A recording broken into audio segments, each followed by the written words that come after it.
everybody, welcome back. Today I am tackling one of the most difficult areas in my yard to grow a beautiful garden. This is a new garden, so it's only 2 or 3 years old maybe, but previously it was just a sun-baked hillside. Nothing was growing except the native grasses and weeds. And it was just really, really poor soil. So I've been adding some good chicken compost and manure, and just trying to mulch it and trying to, irrigate it to get it going. But it has been a challenge. So my goal is to just plant a little bit more color, keep adding some good soil and nutrients, keep irrigating it, and just be patient. This area is right off of our deck, so it's definitely the main focal point. I love the pond. The pond is just lower than the area that I'm growing, planting in right now. So it's definitely a main focal point of our yard, but it's just lacking. It just looks like it's missing some interest. So I'm just attempting to add some more interest today. So the first thing I'm planting is a potentilla. And this is a herbaceous perennial, not the shrubs that are a little bit more commonly seen with the little yellow flowers. Potentilla does really well in this area. I had started one from seed already, and it's doing well. A few years old and blooming pretty profusely in the summer months. So I thought, yeah, let's try some more potentilla because I know it works in this area. So we will see. I've got 3 of these just underneath some dogwoods. You can kind of see the variegated leaf there, just to the left of that weeping blue spruce. I'm just trying to get big impact and some more color. Oh, there's our cute little puppy. Just to get your attention away from the hillside that looks a little bit more weedy. I thought adding more color, adding more interest would definitely help in this area.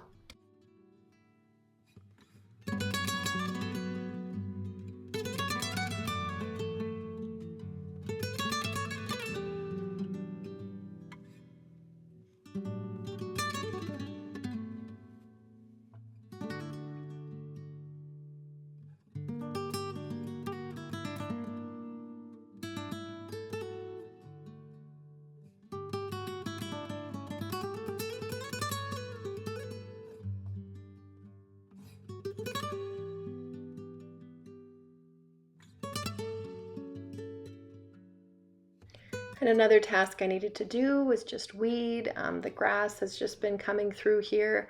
And this other plant just in front of me there is, I think, invasive in our area. It's called Dalmatian toadflax, I believe. The hummingbird was enjoying it though, which is too bad. I had to pull it because invasive species you do not want to mess with. So anyway, weeding out this area just a little bit. The weed pressure actually hasn't been too bad in this area just because it is a challenge to get anything to grow. I do have some barberries behind me too that a neighbor gave me. They're losing a little bit of their leaves just from the transplant, but I'm hopeful they'll return as barberries typically do pretty good in our area. I do have a bird's nest spruce in between there as well. It suffered some winter dieback. I'm not sure why. A really mild winter. Not sure why. There's sometimes rodent pressure, voles or moles. You never really know what's going on.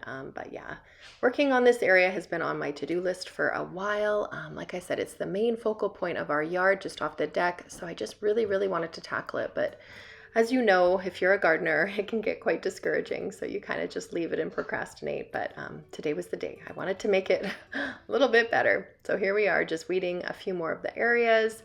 And then I've got more plants to plug in. More of the plants that I thought would do well in this area was dianthus. They seem to be quite hardy, really happy in most conditions. So one of them was the dianthus mad magenta you can see here. And then the other ones were just some very similar ones that I had bought for containers around the house. And I was switching them out to petunias and other hot summer annuals. So I thought I would plug them in here once they were done in the containers. So just sort of adding this pink pop of color, I thought would really make this area look a little bit more manicured. I was trying to decide what it was of this area that made it look a little bit more weedy. And I came to the realization that the Artemisia, you can see it's kind of growing in the background there. While it is a cultivated plant, does have that sort of weedy look because in our area we have a lot of sage-colored plants, sage being one of them. So I thought just adding more color would definitely help this area to look a little bit more manicured, like I said, and less native. If that's what you're going for, great, but this area I did want to add a little bit more color and impact.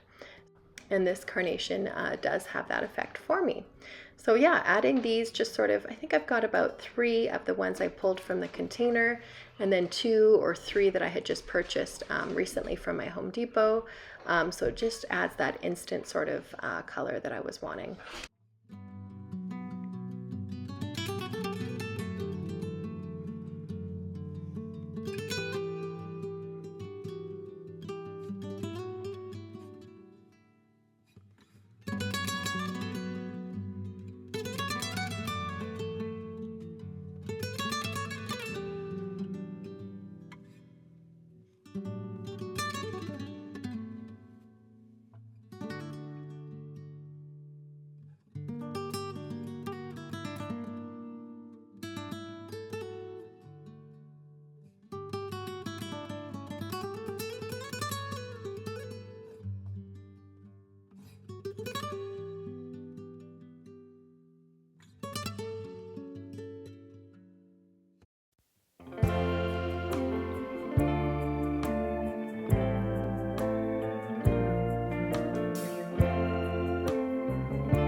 Lighten up, take me on your magic river. Tell me all your dreams align. Sign me up and tell me about the people that you know who are trying to feel alive.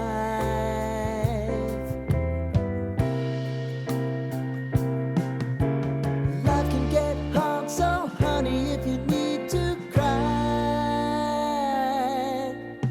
just come share my pillow and rain, rain, go away.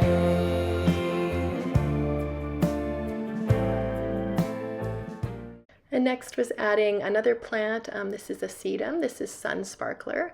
A few of you recommended sedum for this area, and I think it's such a great idea. It's drought tolerant. It's not picky with nutrients in the soil. It loves full, direct, hot sun baking down on it. So I'm really hopeful that this is going to do well in this area as well. This one had a little bit of a pink tinge to it too, which I really liked as well. Since I do have a lot of burgundy and now a lot of pink, I think that'll be a nice continual sort of tone for this area, if that makes sense. So I'm sort of just adding it around this area. These logs I'm moving, I had added sort of like a tier to this area because it is on a hillside, and the logs are sort of doing the job, but yeah, I can kind of move them around as well. But they are retaining the soil for those barberries and that bird's eye spruce, or bird's nest spruce rather.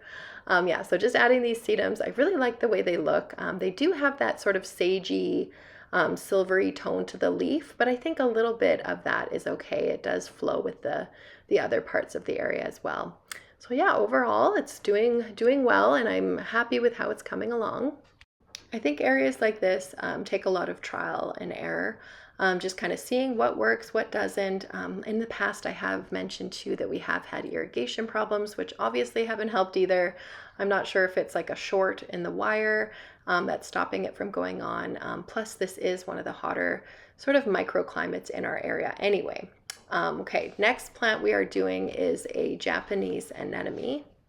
These do really well in our area. They sort of slowly spread, I think through rhizomes, and they become quite large plants after a few years. So I'm hopeful, knowing that they do have a spreading habit, that will make them just a little bit more vigorous. This one is called Fall in Love Sweetly, I believe. Japanese anemones are later bloomers, so they will give me that pink pop of color that I so desire later in the growing season. I think these get to be about 2 foot by 2 foot wide and tall. And yeah, just knowing that they're a little bit more of a vigorous plant gives me a little bit of peace of mind, knowing that this area is a little bit more challenging to grow in.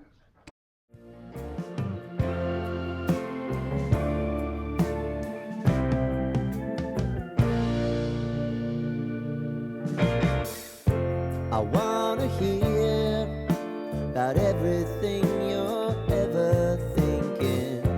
You know that I can take the truth.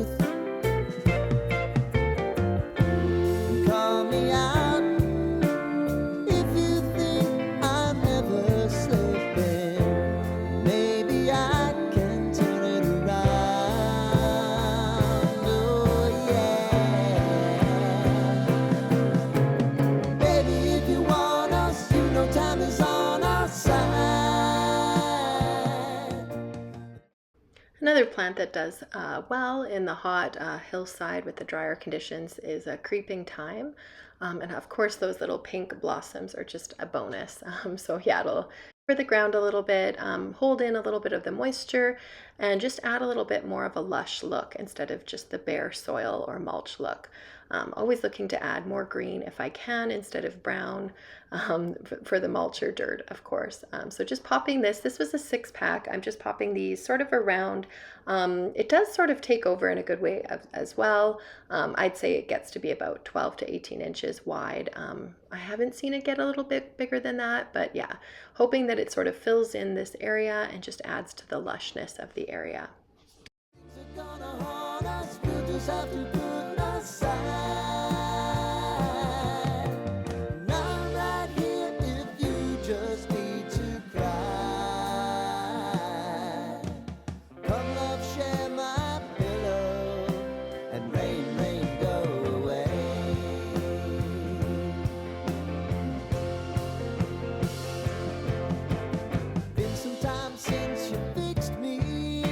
I'll never forget your time.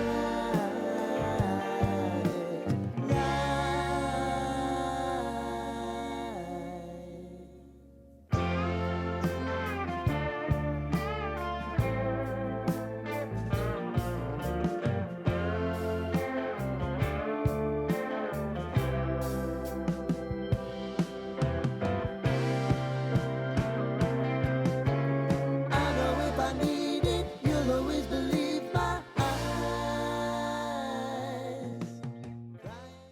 And there we are. Of course, no area is ever done, but it is a step in the right direction. Like I said, just trialing and testing in this area will be very helpful as I sort of see what works and what doesn't. I guess that is part of the challenge of gardening that makes us just sort of keep trying and maybe even makes us better gardeners by seeing what works in an area. So there are those cute little potentilla flowers. I love those, surrounded by the dogwoods, which were transplanted from another area.